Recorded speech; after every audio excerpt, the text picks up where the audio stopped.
10th Standard Chemistry, 2nd Unit, the gas laws and mole concept. Let's assess questions ആണ് ഇന്ന് നമ്മൾ discuss ചെയ്യുന്നത്. ഈ യൂണിറ്റ് മുഴുവനും ഒരു വീഡിയോയിലാണ് ചെയ്തിരിക്കുന്നത്. അതിന്റെ ലിങ്ക് ഡിസ്ക്രിപ്ഷൻ ബോക്സിൽ കൊടുത്തിട്ടുണ്ട്. അപ്പോൾ അത് പഠിച്ചിട്ട് ലെറ്റ്സ് അസസ് ക്വസ്റ്റ്യൻസ് ചെയ്തു നോക്കാം. അപ്പോൾ നിങ്ങൾക്ക് കുറച്ചുകൂടെ ക്ലിയർ ആകും. ലെറ്റ്സ് അസസ് ക്വസ്റ്റ്യൻസ് പറയുന്നതിന് മുന്നേ ഈ യൂണിറ്റിന്റെ കമന്റ്സിൽ ഒന്ന് രണ്ട് ഡൗട്ട്സ് ചോദിച്ചിരുന്നു. അത് ആദ്യം പറയുവാണ്. നമ്മൾ പറഞ്ഞു ഈ യൂണിറ്റിൽ ബോയിൽസ് ലോ, ചാൾസ് ലോ അതിലൊക്കെ ഒരു കോൺസ്റ്റന്റ് കൊണ്ട് നമ്മൾ മൾട്ടിപ്ലൈ ചെയ്യുന്നുണ്ട്. അതെന്താണ് ഈ കോൺസ്റ്റന്റ് എന്നാണ് ചോദിച്ചിരിക്കുന്നത്. അപ്പോൾ അത് വേറൊന്നും ഇല്ല കേട്ടോ. കോൺസ്റ്റന്റ് എന്ന് പറഞ്ഞാൽ ഒരു സ്ഥിര സംഖ്യ. അപ്പോൾ നിങ്ങൾ ഉയർന്ന ക്ലാസ്സിലാണ് കുറച്ചുകൂടെ ഡീറ്റെയിൽഡ് ആയിട്ട് പഠിക്കുന്നത്. അപ്പോൾ നിങ്ങൾക്ക് അത് അത്രയും പഠിക്കേണ്ട ആവശ്യമില്ല. അതുകൊണ്ടാണ് ഞാനത് അങ്ങ് പറഞ്ഞു പോയത്. അപ്പോൾ നോക്കിയാൽ ബോയിൽസ് ലോ നമ്മൾ പഠിച്ചത് volume of any gas is inversely proportional to its pressure at constant temperature. Constant ടെമ്പറേച്ചറിൽ വോളിയം എന്ന് പറയുന്നത് പ്രഷറിന് ഇൻവേഴ്സ്ലി പ്രൊപ്പോർഷണൽ ആയിരിക്കും, വിപരീത അനുപാതത്തിലായിരിക്കും. അതായത് വോളിയം കൂടുമ്പോൾ പ്രഷർ കുറയും, പ്രഷർ കൂടുമ്പോൾ വോളിയം കുറയും. അങ്ങനെയാണ് നമ്മൾ ഇത് മനസ്സിലാക്കിയത്. ഇതിന് നമ്മൾ എഴുതിയത് വി ഈക്വൽ സൈൻ വരുമ്പോൾ, ഈ പ്രൊപ്പോർഷണാലിറ്റി സൈൻ മാറിയിട്ട് ഈക്വൽ സൈൻ വരുമ്പോൾ എ കോൺസ്റ്റന്റ് ഇൻറ്റു 1/p. ഇതിനെ ക്രോസ് മൾട്ടിപ്ലൈ ചെയ്യുമ്പോൾ P V equal to a constant. നിങ്ങളുടെ ടെക്സ്റ്റിൽ P V equal to constant എന്ന് മാത്രമേ പറഞ്ഞിട്ടുള്ളൂ. അപ്പൊ അത് ഡൗട്ട് വരാതിരിക്കാനാണ് ഞാൻ ഇത്രയും കൂടെ അന്ന് എഴുതി കാണിച്ചത്. P V equal to a constant എന്ന് നമുക്ക് കിട്ടും. അപ്പൊ ഉയർന്ന ക്ലാസ്സിൽ പഠിക്കുമ്പോൾ പി വി ഈക്വൽ ടു ഈ കോൺസ്റ്റന്റിന് നമ്മളൊരു ലെറ്റർ കൊടുക്കും, കെ. ഇതാണ് കോൺസ്റ്റന്റ് എന്ന് പറയുന്നത്, കെ ആണ്. ഈ കോൺസ്റ്റന്റിന് പറയുന്ന പേരാണ് ബോയിൽസ് കോൺസ്റ്റന്റ്. അപ്പൊ ഇതിന്റെ മീനിങ് ഇത്രയേ ഉള്ളൂ. നമ്മൾ സ്റ്റേറ്റ് ചെയ്ത് എങ്ങനെയാ Boyle's law? Volume inversely proportional to pressure. അതായത് Boyle's law states that the pressure of a fixed mass of a gas bears a constant relationship to the volume of a gas at constant temperature. ഈ pressure എന്ന് പറയുന്നത് വോളിയവുമായിട്ട് ഒരു constant relationship maintain ചെയ്യും. അതിനെയാണ് ഇത് മീൻ ചെയ്യുന്നത് കേട്ടോ. അല്ലാതെ ഇതിനകത്ത് വലിയ സംഗതികളൊന്നുമില്ല. അപ്പൊ ഇതെന്ന് പറയുന്നത് ഒരു സ്ഥിര സംഖ്യ ആയിരിക്കും ഇത് രണ്ടും തമ്മിൽ മൾട്ടിപ്ലൈ ചെയ്ത് കിട്ടുന്നത്. പിന്നെ ഇത് ഒരു കോൺസ്റ്റന്റ് റിലേഷൻഷിപ്പ് ആണുള്ളത് പിയും ബിയും തമ്മിൽ. ചാൾസ് ലോയിലും ഇങ്ങനെ തന്നെയാണ് കേട്ടോ. ഇത് വെച്ചിട്ട് നമുക്ക് ഒരു റിലേഷൻ കൂടെ എഴുതാം, P1 V1 equal to P2 V2. Problems ഒക്കെ ചെയ്യുമ്പോൾ നമുക്കിത് ഉപകാരപ്പെടും. അപ്പൊ നിങ്ങൾക്ക് അത്രയും ഡീറ്റെയിൽ ആയിട്ട് പോകേണ്ട ആവശ്യമില്ല, അതുകൊണ്ടാണ് പറയാത്തത് കേട്ടോ. നിങ്ങളുടെ ക്വസ്റ്റ്യൻ പേപ്പറിൽ എന്തൊക്കെ ക്വസ്റ്റ്യൻസ് ചോദിച്ചിട്ടുണ്ട് എന്ന് പറഞ്ഞൊരു പ്രീവിയസ് ക്വസ്റ്റ്യൻസ് അടങ്ങിയ ഒരു വീഡിയോ ഞാൻ ചെയ്യുന്നുണ്ട്. അപ്പൊ നിങ്ങൾക്ക് ഈ യൂണിറ്റിൽ നിന്ന് എന്തൊക്കെയാണ് SLC എക്സാമിന് ചോദിക്കുന്നതെന്ന് മനസ്സിലാകും. First question, examine the data given in the table. Temperature and number of molecules of the gas are kept constant. ഇവിടെ ടെമ്പറേച്ചറും നമ്പർ ഓഫ് മോളിക്യൂൾസും കോൺസ്റ്റന്റ് ആണ്. പ്രഷറിന്റെയും വോളിയത്തിന്റെയും വാല്യൂ തന്നിട്ടുണ്ട് ടേബിളിൽ. അപ്പൊ താഴെ കൊടുത്തിരിക്കുന്ന ക്വസ്റ്റ്യൻസിന് ആൻസർ ചെയ്യാം. Calculate P into V. P into V calculate ചെയ്യാൻ പറഞ്ഞിട്ടുണ്ട്. നമുക്ക് കാൽക്കുലേറ്റ് ചെയ്യാലോ. P into V 1 into 8 8, 2 into 4 8, 4 into 2 8. എല്ലാം 8 തന്നെയല്ലേ കിട്ടുന്നത്. നമ്മളിപ്പോ പറഞ്ഞതേ ഉള്ളൂ. പി വി എന്ന് പറയുന്ന ഒരു കോൺസ്റ്റന്റ് റിലേഷൻഷിപ്പ് ആണ്. ഇവിടെ പി വി ഈക്വൽ ടു എത്രയെന്ന് കിട്ടി? 8 എന്ന് കിട്ടി അല്ലേ. Then second question, which is the gas law related to this? ഏത് ഗ്യാസ് ലോ ആണ് ഇത് റിലേറ്റ് ചെയ്തിരിക്കുന്നത്? ഇതുമായിട്ട് റിലേറ്റ് ചെയ്തത് ഏത് ലോ ആണ്? P V equal to a constant. നമ്മൾ ഏതാ പഠിച്ചത്? Boyle's law. Boyle's law. Second question, analyze the situation given below and explain the gas law associated with it. അപ്പൊ ഇതുമായിട്ട് ബന്ധപ്പെട്ട ഗ്യാസ് ലോ ഏതെന്ന് എഴുതാനാണ് പറഞ്ഞിരിക്കുന്നത്. A balloon is being inflated. ഒരു ബലൂൺ നമ്മൾ ഊതി വീർപ്പിക്കുകയാണ്. ബലൂൺ ഊതി വീർപ്പിക്കുന്നത് ഏത് ലോയുമായിട്ട് ബന്ധപ്പെട്ടതാണ്? ബലൂണിൽ നമ്മൾ ഗ്യാസ് നിറയ്ക്കുമ്പോൾ അതിനകത്ത് മോളിക്യൂൾസിന്റെ എണ്ണം കൂടും. അപ്പോൾ അതിന്റെ വോളിയം കൂടും. വോളിയം കൂടുമ്പോൾ മോളിക്യൂൾസിന്റെ എണ്ണം കൂടുന്നു, അല്ലെങ്കിൽ മോളിക്യൂൾസിന്റെ എണ്ണം കൂടുമ്പോൾ അതിന്റെ വോളിയം കൂടുന്നു എന്നുള്ളത് ഏത് നിയമവുമായിട്ട് ബന്ധപ്പെട്ടതാണ്? Avogadro law. ഓർമ്മയുണ്ടോ? Volume directly proportional to number of molecules എന്ന് നമ്മൾ പഠിച്ചിട്ടുണ്ട്. അപ്പോൾ ഇത് Avogadro's law. When an inflated balloon is immersed in water, its size decreases. ഊതി വീർപ്പിച്ച ഒരു ബലൂൺ നമ്മൾ വാട്ടറിലേക്ക് ഇമ്മേഴ്സ് ചെയ്യുവാണെങ്കിൽ, വാട്ടറിലേക്ക് ഡിപ്പ് ചെയ്യുവാണെങ്കിൽ അതിന്റെ സൈസ് ഡിക്രീസ് ചെയ്യുന്നു എന്നാണ് പറയുന്നത്. ഡിക്രീസ് ചെയ്യുന്നു. അത് ഏത് ലോയുമായിട്ട് ബന്ധപ്പെട്ടതാണ്? അപ്പൊ നോക്കിയേ, ബലൂൺ ഊതി വീർപ്പിച്ചിരിക്കുകയാണ്. അതപ്പോ വെള്ളത്തിലേക്ക് താഴ്ത്തുമ്പോൾ അതിന്റെ സൈസ് ഡിക്രീസ് ചെയ്യുന്നതാണ് പറയുന്നത്. നമുക്കറിയാം വെള്ളത്തിന്റെ താഴെ പ്രഷർ കൂടുതലാണ്. ഈ ഊതി വീർപ്പിച്ച ബലൂൺ വെള്ളത്തിനടിയിലേക്ക് താഴ്ത്തുമ്പോൾ അതിന്റെ സൈസ് കുറയുന്നു എന്ന് പറയുന്നു. സൈസ് എന്ന് പറഞ്ഞാൽ വോളിയം കുറയുന്നു എന്ന് പറയുന്നു. പ്രഷർ കൂടുമ്പോൾ വോളിയം കുറയുന്നു, അല്ലെങ്കിൽ വോളിയം കുറയുമ്പോൾ പ്രഷർ കൂടുന്നു. ഇത് ഏത് ലോയുമായിട്ട് ബന്ധപ്പെട്ടതാണ്? ബോയിൽസ് ലോ അല്ലെ. ബോയിൽസ് ലോ എന്താ പറയുന്നത്? Volume inversely proportional to pressure ആണ്. പ്രഷറും വോളിയം തമ്മിൽ വിപരീത അനുപാതത്തിലാണ്. അപ്പോൾ അത് ബോയിൽസ് ലോ. മനസ്സിലായോ? Third question, certain data regarding various gases kept under the same conditions of temperature and pressure are given below. അപ്പോൾ ഇവിടെ ടെമ്പറേച്ചറും പ്രഷറും കോൺസ്റ്റന്റ് ആണ്. വോളിയവും നമ്പർ ഓഫ് മോളിക്യൂൾസും തമ്മിലുള്ള റിലേഷൻ പറയുന്ന ഒരു ടേബിൾ ആണ് കൊടുത്തിരിക്കുന്നത്. Gas nitrogen volume 10 litre, number of molecules X എന്ന് തന്നിട്ടുണ്ട്. അപ്പോൾ 10 ലിറ്റർ വോളിയം ഉള്ള നൈട്രജൻ ഗ്യാസ് എന്ന് പറയുന്നത് അതിന്റെ നമ്പർ ഓഫ് മോളിക്യൂൾസ് എത്രയാണ്? എക്സ് നമ്പർ ഓഫ് മോളിക്യൂൾസ് ഇതിൽ അടങ്ങിയിട്ടുണ്ട്. ഓക്സിജൻ 5 ലിറ്റർ എന്ന് പറയുന്നു. ഓക്സിജൻ 5 ലിറ്റർ ആണെങ്കിൽ നമുക്ക് ഇവിടെ എന്ത് എഴുതാം? 10 ലിറ്ററിൽ എക്സ് മോളിക്യൂൾസ് അടങ്ങിയിട്ടുണ്ട്. അപ്പൊ 5 ലിറ്ററിലോ 10ന്റെ പകുതിയല്ലേ 5, അപ്പോൾ എക്സിന്റെ പകുതി x/2 അല്ലേ? അമോണിയ 10 ലിറ്ററിൽ എത്ര മോളിക്യൂൾസ്? എക്സ്. 10 ലിറ്ററിലാകുമ്പോൾ എക്സ് മോളിക്യൂൾസ് അല്ലേ അടങ്ങിയിരിക്കുന്നത്. ഏത് 10 ലിറ്റർ എടുത്താലും എക്സ് എന്നാണ് പറഞ്ഞിരിക്കുന്നത്. അപ്പൊ അതിനനുസരിച്ച് നമുക്ക് ബാക്കി എഴുതാലോ. അപ്പൊ 2x ആണെങ്കിൽ ഇവിടെ എത്ര വരും? 20 ലിറ്റർ അല്ലേ? 10 ലിറ്ററിന് എക്സ് ആണെങ്കിൽ 20 ലിറ്ററിനല്ലേ 2x വരുന്നത്. കംപ്ലീറ്റ് ടേബിൾ ആണ് പറഞ്ഞിരിക്കുന്നത്, നമ്മൾ കംപ്ലീറ്റ് ചെയ്തു. അടുത്ത question, which gas law is applicable here? ഏത് ഗ്യാസ് ലോയാണ് ഇവിടെ ആപ്ലിക്കബിൾ ആയിട്ടുള്ളത്? നമ്മൾ പഠിച്ച 3 ലോസ് ആണ്, Boyle's law, Charles law, Avogadro law. അതിൽ ആദ്യമേ തന്നെ പറഞ്ഞിട്ടുണ്ട് ഇവിടെ ടെമ്പറേച്ചറും പ്രഷറും കോൺസ്റ്റന്റ് ആണ്. വോളിയവും നമ്പർ ഓഫ് മോളിക്യൂൾസും തമ്മിലുള്ള റിലേഷൻ ആണ്. അത് ഏത് ലോയാണ്? Volume directly proportional to number of molecules, Avogadro's law. അപ്പോൾ എഴുതാലോ അവഗാഡ്രോസ് ലോ. അടുത്ത കുറച്ച് പ്രോബ്ലംസ് ആണ്, നോക്കിയേ. Calculate the mass of 112 litre carbon dioxide gas kept at STP. STP നമ്മൾ പഠിച്ചതാണ്, standard temperature and pressure. Molecular mass 44 എന്ന് തന്നിട്ടുണ്ട്.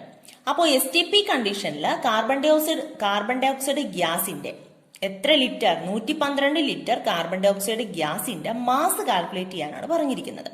അപ്പൊ 112 ലിറ്റർ എന്ന് കാണുമ്പോൾ തന്നെ നമുക്ക് വോളിയം ആദ്യം ഓർമ്മ വരണം. വോളിയം STPയിലെ വോളിയം എത്രയാ? 22.4. നമ്മൾ പഠിച്ചതാണ്. 22.4 ലിറ്റർ ആണ് STPയിലെ വോളിയം. അപ്പോൾ ഇതിന്റെ മോൾ കണ്ടുപിടിക്കാൻ അറിയാമെങ്കിൽ നമുക്ക് മാസ് കണ്ടുപിടിക്കാമല്ലോ. പിന്നെ ഈ മോളിക്കുലാർ മാസ് 44 എന്ന് തന്നിരിക്കുന്നത് കാർബൺ ഡൈ ഓക്സൈഡിന്റെ മോളിക്കുലാർ മാസ് ആണ് 44. അതായത് 1 GMM ആണ് തന്നിരിക്കുന്നത്. 44 ഗ്രാം കാർബൺ ഡൈ ഓക്സൈഡ് എന്ന് പറയുന്നത് 1 GMM. നമ്മൾ പഠിച്ചതാണ്, 1 ഗ്രാം മോളിക്കുലാർ മാസ് അല്ലെ. ഇനി ഇത്രയും ലിറ്റർ കാർബൺ ഡൈ ഓക്സൈഡ് എത്ര മാസ് എന്നാണ് ചോദിച്ചിരിക്കുന്നത്. അപ്പോൾ ഇതിൽ നിന്ന് എത്ര മോളെന്ന് കണ്ടുപിടിച്ചാൽ നമുക്ക് കണ്ടുപിടിക്കാൻ കഴിയുമല്ലോ. നോക്കാം. 112 litre carbon dioxide gas ആണ്. അപ്പോൾ അതിൽ നിന്ന് മോൾ എങ്ങനെ കണ്ടുപിടിക്കാം? തന്നിരിക്കുന്ന ലിറ്റർ എടുത്ത് എഴുതുക, ഡിവൈഡഡ് ബൈ STPയിലെ വോളിയം എത്രയായിരുന്നു? 22.4 ലിറ്റർ ഈക്വൽ ടു 5 മോൾ എന്ന് കിട്ടും. ഡിവൈഡ് ചെയ്ത് നോക്കണേ. 112നെ 22.4 ലിറ്റർ കൊണ്ട് ഡിവൈഡ് ചെയ്ത് നോക്കണം. നമുക്ക് 5 മോൾ എന്ന് കിട്ടും.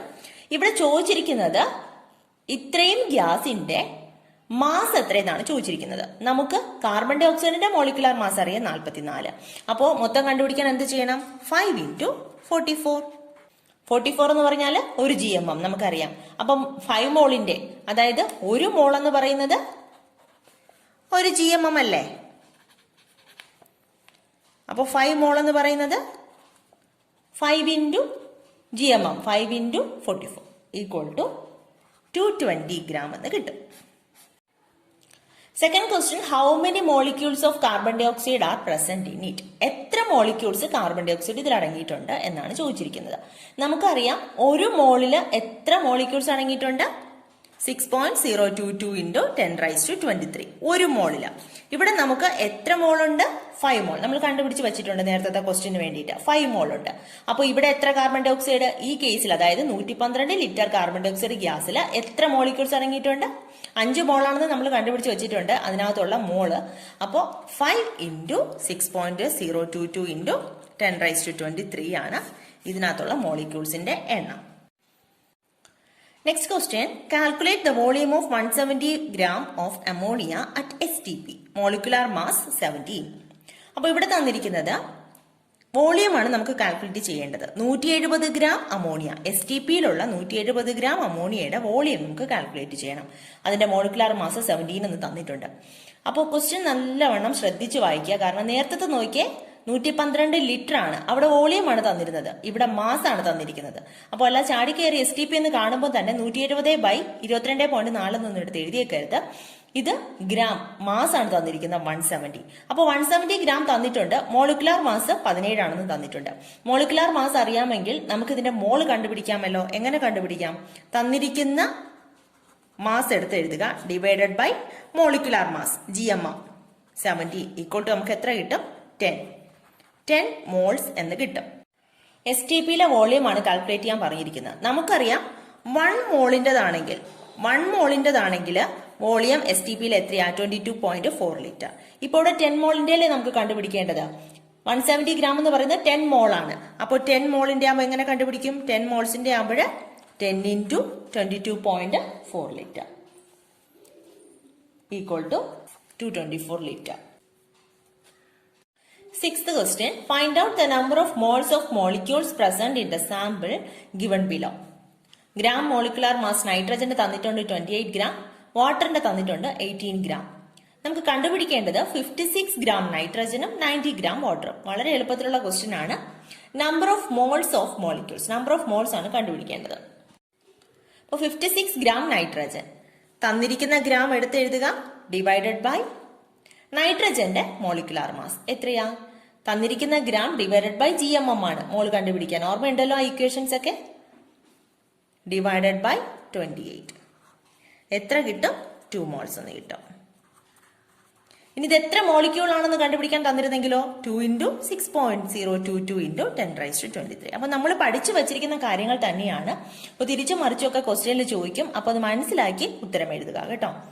ഇനി രണ്ടാമത്തേതാണെങ്കിലും സെയിം മെത്തേഡ് തന്നെയാണ്. 90 ഗ്രാം തന്നിട്ടുണ്ട്. തന്നിരിക്കുന്ന ഗ്രാം എടുത്ത് എഴുതുക ഡിവൈഡഡ് ബൈ വാട്ടറിന്റെ GMM എത്രയാണ്? 18. എത്ര കിട്ടും? 19 ഡിവൈഡ് ബൈ 18 എന്ന് പറയുന്നത് 5 മോൾസ് കിട്ടും. മോളിക്യൂൾസിന്റെ എണ്ണം ചോദിച്ചാൽ 5 into 6.022 into 10⁻23 എഴുതുക. നോക്കി 7th question. The molecular mass of ammonia is 70. അമോണിയയുടെ മോളിക്കുലാർ മാസ് 17 ആണ്. How much is the GMM of ammonia? Gram molecular mass of ammonia എന്ന് പറയുന്നത് എത്രയെന്നാണ് ചോദിച്ചിരിക്കുന്നത്. നമ്മൾ പഠിച്ചിട്ടുണ്ട് അമോണിയയുടെ മോളിക്കുലാർ മാസ് 17 ആണെങ്കിൽ അത് 17 ഗ്രാം എന്ന് റെപ്രസെന്റ് ചെയ്യുമ്പോൾ അത് ഗ്രാം മോളിക്കുലാർ മാസ് ആയി അല്ലേ?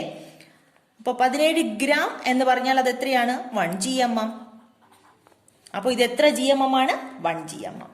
1 ഗ്രാം മോളിക്കുലാർ മാസ് ആണ്. Find out the number of moles of molecules present in 170 gram of ammonia. 170 gram of അമോണിയയിൽ എത്ര മോൾസ് ഉണ്ടെന്നാണ് ചോദിച്ചിരിക്കുന്നത്. എളുപ്പമല്ലേ? തന്നിരിക്കുന്നത് 170 ഗ്രാം. അതിന്റെ മോളിക്കുലാർ മാസ് എത്രയാണ്? GMM 17 gram divide by 70 equal to എത്ര കിട്ടും? 10 moles. Calculate the number of ammonia molecules present in the above sample of ammonia. ഇതിനകത്ത് എത്ര അമോണിയ മോളിക്യൂൾസ് അടങ്ങിയിട്ടുണ്ടെന്നാണ് ചോദിച്ചിരിക്കുന്നത്. നമുക്ക് മോൾസ് കിട്ടിയാൽ പിന്നെ എത്ര മോളിക്യൂൾസ് അടങ്ങിയിട്ടുണ്ടെന്ന് പറയാൻ എളുപ്പമല്ലേ? ഒരു മോൾസിലാണെങ്കിൽ 6.022 into 10⁻23 നമ്മൾ പഠിച്ചു വെച്ചിട്ടുണ്ട് അവഗാഡ്രോ നമ്പർ. അപ്പോൾ 10 മോൾസ് ആണെങ്കിലോ 10 into 6.022 into 10⁻23. നമ്മളിത് വളരെ വിശദമായിട്ട് പഠിച്ചതാണ് കേട്ടോ. ഇതിന്റെ ലിങ്ക് ഞാൻ ഡിസ്ക്രിപ്ഷൻ ബോക്സിൽ കൊടുത്തിട്ടുണ്ട്. എന്തെങ്കിലും സംശയം ഉണ്ടെങ്കിൽ അതൊന്ന് നോക്കണം കേട്ടോ. Last question. The molecular mass of oxygen is 32. ഓക്സിജന്റെ മോളിക്കുലാർ മാസ് എന്ന് പറയുന്നത് 32 ആണ്. What is the GMM of oxygen? ഓക്സിജന്റെ ഗ്രാം മോളിക്കുലാർ മാസ് എത്രയാണ്? നമ്മൾ പറഞ്ഞു മോളിക്കുലാർ മാസ് ഓഫ് ഓക്സിജൻ ഗ്രാമിൽ റെപ്രസെന്റ് ചെയ്യുമ്പോൾ അത് GMM ആയി അല്ലെ? അപ്പോൾ 32 ഗ്രാം എന്ന് പറയുന്നത് തന്നെയാണ് ഒരു GMM ആണല്ലോ. അപ്പൊ ഇത് എത്രയാണ് ആൻസർ? 1 GMM. 1 GMM എന്ന് പറയുന്നത് 32 ഗ്രാം. ഓക്സിജന്റെ ഗ്രാം മോളിക്കുലാർ മാസ് എന്ന് പറയുന്നത് 32 gram. How many moles of molecules are there in 64 gram of oxygen? 64 gram ഓക്സിജനിൽ എത്ര മോൾ അടങ്ങിയിട്ടുണ്ട്? കണ്ടുപിടിക്കാമല്ലോ. തന്നിരിക്കുന്നത് എത്രയാ? 64 ഗ്രാം. 64 ഗ്രാം ഡിവൈഡഡ് ബൈ ഇതിന്റെ മോളിക്കുലാർ മാസ് എത്രയാണ്? GMM 32. 2 mole. How many molecules are there in it? എത്ര മോളിക്യൂൾസ് ഉണ്ട്? നമുക്കറിയാം ഒരു മോളിൽ എത്രയുണ്ട്? 6.022 into 10⁻23. ഇവിടെ എത്ര മോൾ ഉണ്ട്? 2 മോൾ. 2 മോൾ ആണെങ്കിൽ അതിൽ എത്ര മോളിക്യൂൾസ് കാണും? 2 into 6.022 into 10⁻23. The last question നോക്കി. Calculate the number of oxygen atoms present in 64 of oxygen.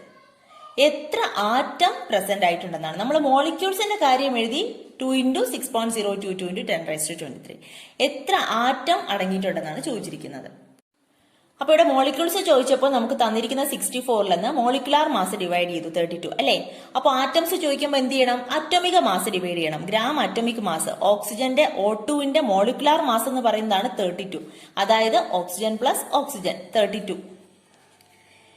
16 plus 16 അല്ലെ, അതാണ് 32 എന്ന് പറയുന്നത്. ഈ 16 എന്ന് പറയുന്നതാണ് ഓക്സിജന്റെ അറ്റോമിക മാസ്, അറിയാലോ. അപ്പൊ ഗ്രാം അറ്റോമിക് മാസ് എന്ന് പറയുന്നത് 16 ആണ്. അപ്പൊ ഇവിടെയാണെങ്കിലോ 64 ഡിവൈഡഡ് ബൈ 16. ആറ്റത്തിന്റെ എണ്ണം കാണാനാണ് 16. ഞാൻ കോമൺ ആയിട്ട് പറയുന്നതാണ്. 16 ഈക്വൽ ടു എത്ര കിട്ടും? 4 കിട്ടും. 4 മോൾസ് എന്ന് കിട്ടും. ആറ്റത്തിന്റെ എണ്ണം ചോദിച്ചാൽ, മോളിക്യൂൾസ് ആണെങ്കിൽ മോളിക്കുലാർ മാസ്, ആറ്റത്തിന്റെ എണ്ണം ചോദിച്ചാൽ അറ്റോമിക മാസ്. അപ്പൊ ഇവിടെ എത്ര ആറ്റങ്ങൾ അടങ്ങിയിട്ടുണ്ട്? 4 × 6.022 × 10⁻²23. ഇങ്ങനെയാണ് ശരിക്കും ഇത് കാൽക്കുലേറ്റ് ചെയ്യേണ്ടത്. ഇനി അല്ലാതെ തന്നെ നമുക്ക് മോളിക്യൂൾസ് 2 × 6.022 × 10⁻23 എന്ന് അറിയാമെങ്കിൽ, അതായത് O2 മോളിക്യൂളിന്റെ അതാണെന്ന് അറിയാമെങ്കിൽ, ഓക്സിജൻ ആറ്റത്തിൻ്റെത് കണ്ടുപിടിക്കാൻ ജസ്റ്റ് ഒന്ന് ശ്രദ്ധിച്ച് ആലോചിച്ച് ചെയ്താൽ ഇതിനെ ഒരു 2 കൊണ്ട് കൂടെ മൾട്ടിപ്ലൈ ചെയ്യണമെന്ന് ചിലർക്കെങ്കിലും കിട്ടുമായിരിക്കും.